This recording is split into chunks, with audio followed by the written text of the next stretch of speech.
Hello दोस्तों, यदि किसी व्यक्ति को हार्ट का अगर प्रॉब्लम है तो आज हम जानने का प्रयास करेंगे कौन कौन सी कुकिंग करने के दौरान सबसे कॉमन गलतियां हैं जो लोग करते हैं जो हार्ट अटैक के रिस्क को बढ़ाती है। कौन कौन सी कॉमन कुकिंग मिस्टेक्स हैं जो हार्ट पेशेंट्स को अवॉइड करनी चाहिए। टॉपिक पर जाने से पहले जो लोग हमारे चैनल पर नए हैं उन्हें रिक्वेस्ट करूँगा कि चैनल को सब्सक्राइब करें, वीडियोज़ को फ्रेंड्स फैमिली के साथ शेयर करें क्योंकि कंटेंट किसी की ज़िंदगी बचाने और बदलने के लिए उपयोगी हो सकता है। तो बगैर समय बिगाड़े चलिए शुरू करते हैं हमारे साथ हेल्थ का सब।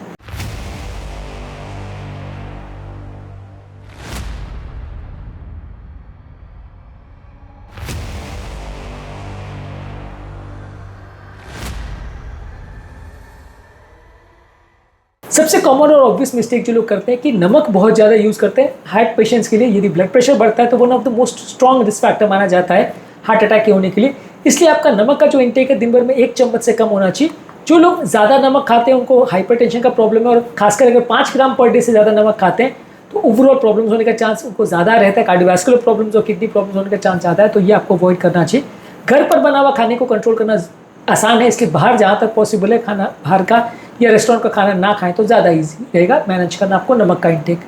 इसके अलावा कोई भी चीज़ को यदि आप डीप फ्राई करके खाते हो तो उसमें बहुत ज़्यादा कैलोरी बढ़ जाती है, बहुत ज़्यादा ऑयल बढ़ जाता है जो कि कोलेस्ट्रॉल लेवल्स, डायबिटीज़, ओबेसिटी को बिगाड़ता है। डीप फ्राइड फूड को कभी कभार ही खाएं, डेली मील्स का हिस्सा नहीं होना चाहिए। जहाँ तक पॉसिबल है डीप फ्राइड फूड्स को आप बिल्कुल ही अवॉइड करें तो ज़्यादा अच्छा है। इसके अलावा कुकिंग ऑयल को मल्टीपल टाइम यूज़ करना भी एक इंपॉर्टेंट मिस्टेक है। एक ऑयल को यदि आप बार बार कुक करने के लिए यूज़ करते हो, बार बार उसमें चीज़ें तलते हो तो उसमें ऑक्सीडेशन प्रोडक्ट्स और हार्मफुल कंपाउंड्स और एल्डिहाइड्स बन जाते हैं जो कि बॉडी में इन्फ्लेमेशन, सूजन करते हैं, आपके ओवरऑल सेल्स को ख़राब करते हैं और डैमेज करते हैं ब्लड वेसल्स को, तो ये ज़्यादातर नुकसानदायक है। इसके अलावा कोई भी फूड प्रोडक्ट जिसमें एक जलेबी की स्मेल आ रही है या वो बहुत ज़्यादा ब्राउन या चार्ड हो गया है, उस तरह के फूड प्रोडक्ट्स में भी एडवांस ग्लाइकेशन एंड प्रोडक्ट्स बढ़ जाते हैं। ये भी फूड प्रोडक्ट्स को आपको नहीं खाना चाहिए। कोई भी फूड प्रोडक्ट को बहुत हाई टेम्परेचर पर भी कुक नहीं करना चाहिए। यदि आप मीट को जला करके खाते हैं, बिल्कुल ब्राउन हो जाए उसके बाद खाते हैं, तो उसमें कई बार ऑक्सीडेशन एंड प्रोडक्ट्स बढ़ जाते हैं, एडवांस ग्लाइकेशन एंड प्रोडक्ट्स बढ़ जाते हैं जो कि आपकी हेल्थ के लिए अच्छे नहीं हैं। अगर आप ऑयल को भी अगर रिपीटेडली हीट करते हैं तो वो भी आपकी हेल्थ के लिए अच्छा नहीं है। ज़्यादातर कोशिश करिए कि जो भी चीज़ को आप पकाएं मॉडरेट हीट में पकाएं, स्टीमिंग करके, बॉइलिंग करके या प्रेशर कुकिंग करके या बेकिंग करके उसको यूज़ करें। मॉडरेट हीट में चीज़ों को कुक करें तो ज़्यादा अच्छा है। इसके अलावा खाने में यदि आप बहुत ज़्यादा सैचुरेटेड फैट जैसे बटर, घी, क्रीम और कोकोनट ऑयल का प्रयोग करते हैं तो ये भी कंपेरेटिवली अच्छा नहीं है आपकी हेल्थ के लिए। जहाँ तक पॉसिबल है ऑयली प्रोडक्ट्स को जितना कम रखें उतना अच्छा। जहाँ तक सैचुरेटेड और अनसैचुरेटेड फैट्स का कॉन्सेप्ट है उसको ऑलरेडी हमने कुछ वीडियोज़ में डिस्कस किया, पर जहाँ तक पॉसिबल है सैचुरेटेड फैट्स भी बहुत ज़्यादा खाने में नहीं होने चाहिए। इसके अलावा राइस और मैदे से बने हुए फूड प्रोडक्ट जहाँ तक पॉसिबल आपको नहीं खाना चाहिए। बेकरी के ज़्यादातर बने हुए प्रोडक्ट्स चाहे वो ब्रेड हो या इवन फाइबर वाली बिस्किट्स है वो भी अच्छी नहीं है। तो कोई भी चीज़ों में मैदे का प्रयोग या राइस का प्रयोग या मीठी चीज़ों का प्रयोग मत करिए। जितना ज़्यादा ही आपके खाने में होगा उतना आपकी हेल्थ बिगड़ेगी। इसके अलावा बहुत कम सब्जियां यदि आप खाते हैं तो ये भी आपके न्यूट्रिशन के लिए अच्छा नहीं है। और बहुत ओवर कुक अगर सब्जियों को करते हैं तो वो भी आपके लिए अच्छा नहीं है। सब्जियों में आपको फाइबर, पोटेशियम, एंटीऑक्सीडेंट्स और विटामिन मिलता है, इसलिए खाने का एटलीस्ट 50% आपको सब्जियां ही खाने हैं। जितना पॉसिबल है सब्जियों को ज़्यादा खाएं उतना ज़्यादा अच्छा। इसके अलावा अगर किसी खाद्य पदार्थ में बहुत ज़्यादा शुगर डालते हैं, जैसे शुगर वाले चाय, coffee, beverages, dessert, sweet snacks लेते हैं, तो इससे वजन बढ़ता है, डायबिटीज़ बिगड़ता है और हार्ट अटैक का रिस्क बढ़ता है। तो जहाँ तक पॉसिबल है आपको मीठा भी भले जितना कम खाना है और दिन भर की टोटल नंबर ऑफ कैलोरीज में से 10% से भी कम शुगर हो तो अच्छा है। इसके अलावा घर पर बना हुआ खाना अच्छा होता है, लेकिन वो हमेशा अच्छा हो ऐसा ज़रूरी नहीं है। घर पर भी यदि आपके खाने में शुगर, सॉल्ट और फैट्स का प्रॉपर आप ध्यान नहीं रखते हो तो वो भी कई बार नुकसानदायक हो सकता है। कई पेशेंट हमको बोलते हैं कि मैं तो हमेशा ही घर का खाना खाता हूँ, पर घर के खाने को भी प्रॉपर तरीके से नहीं बनाओगे तो प्रॉब्लम्स बढ़ जाएगी। इसके अलावा कुछ लोग सिर्फ ऑयल पर बहुत ज़्यादा फोकस करते हैं, बहुत एक्सपेंसिव ऑयल लेके आते हैं, लेकिन ओवरऑल आपका डाइट का पैटर्न कैसा है, पोर्शन साइज कैसा रख रहे हो, कि रेगुलर एक्सरसाइज कर रहे हो कि नहीं, स्मोकिंग, ब्लड प्रेशर का ध्यान रख रहे हो कि नहीं, कोई व्यसन तो नहीं करो, ये सारी चीज़ें इक्वली इंपॉर्टेंट है। एक चीज़ को यदि आप ओवर फोकस करोगे तो फ़ायदा नहीं होगा। अगर एक बहुत एक्सपेंसिव आप बहुत हेल्दी ऑयल लेके आते हो उससे सारा हेल्थ अच्छा हो जाएगा ऐसा नहीं है। ऑयल भी बने जितना कम ही यूज़ करना चाहिए और कोई एक आध चीज़ के ऊपर अगर बहुत ओवर फोकस करोगे तो सारी प्रॉब्लम उससे ठीक यूजली नहीं होगी।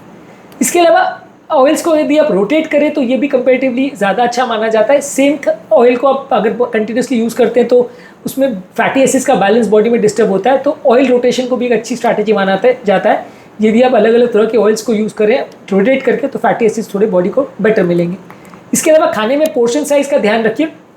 कोई भी चीज़ को यदि बहुत ज़्यादा मात्रा में खाते हैं तो टोटल सॉल्ट का, शुगर का या ऑयल का इंटेक है वो बढ़ जाता है। तो ओवरऑल थोड़ा कोशिश करिए कि पोर्शन में यानी कितनी चीज़ों को आप खा रहे हो उसका भी ध्यान रखिए। खाने को स्टीम करके, बॉईल करके, ग्रिल करके, सॉटे करके, एयर फ्राई करके बनाए, डीप फ्राई नहीं करना है। नमक के बदले फ्लेवर जैसे herb, spices, garlic, ginger, lemon, vinegar ये सारी चीज़ों का प्रयोग करिए। जहाँ तक पॉसिबल है नमक मत खाइए। या कम खाइए। इसके अलावा बीन्स, दाल, नट्स, चने, सीड्स, फ्रूट्स, ये सब चीज़ों को हर चीज़ों में इंक्लूड करिए। सलाद को हमेशा खाइए खाने से पहले, इससे आपका ओवरऑल डाइट बेटर होगी। प्रोसेस मीट और प्रोसेस फूड प्रोडक्ट्स को जहाँ तक पॉसिबल अवॉइड करिए। इंडस्ट्रियल ट्रांस फैट्स जिसमें पाम ऑयल आपकी बॉडी में जा सकता है, उसको आपको अवॉइड करिए, उसको आपको अवॉइड करना है। हेल्थी लाइफस्टाइल मेंटेन करना है। खाने में कितना नमक और कितना शुगर या कितना तेल डालें उसको चम्मच से मेजर करें, उसके बाद डालें तो ज़्यादा अच्छा है। इसके अलावा एक प्रॉपर डाइटरी बैलेंस मेंटेन करिए, जिसमें proper healthy lifestyle, healthy activities, वजन का ध्यान रखना, ये सारी चीज़ों को आप इन्वॉल्व करेंगे तो लाइफ ज़्यादा बेटर रहेगी। यदि सिर्फ डाइट पर फोकस करेंगे तो भी अच्छा नहीं है, सारी चीज़ों का इंक्लूडिंग आपके व्यसन को कंट्रोल करना, एक्टिविटी को कंट्रोल करना, कैलोरी इंटेक को कंट्रोल करना, ये सारी चीज़ें ज़रूरी है।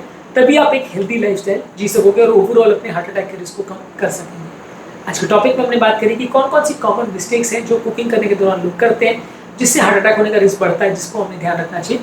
कुकिंग के टिप्स और टेक्निक्स पर ऑलरेडी हमने काफ़ी सारे वीडियो पे पूरा सीरीज किया, उसको जरूर चेकआउट कर लीजिएगा। उम्मीद करूँगा कि आज के टॉपिक में कुछ नई बातें जानने को मिली होगी। जो लोग हमारे चैनल पर नए हैं, मैं रिक्वेस्ट करूँगा कि चैनल को सब्सक्राइब करें, वीडियोस को फ्रेंड्स फैमिली के साथ शेयर करें, क्योंकि कंटेंट किसी की जिंदगी बचाने और बदलने के लिए उपयोगी हो सकता है। आपके कमेंट्स हमें जानने में मदद करते हैं कि आपको हमारा कंटेंट कैसा लग रहा है, प्लस हमारे लिए मोटिवेशन और इंस्पिरेशन का काम करते हैं। इसकी वीडियो देखते रहिए, शेयर करते रहिए और हेल्थ के सफर में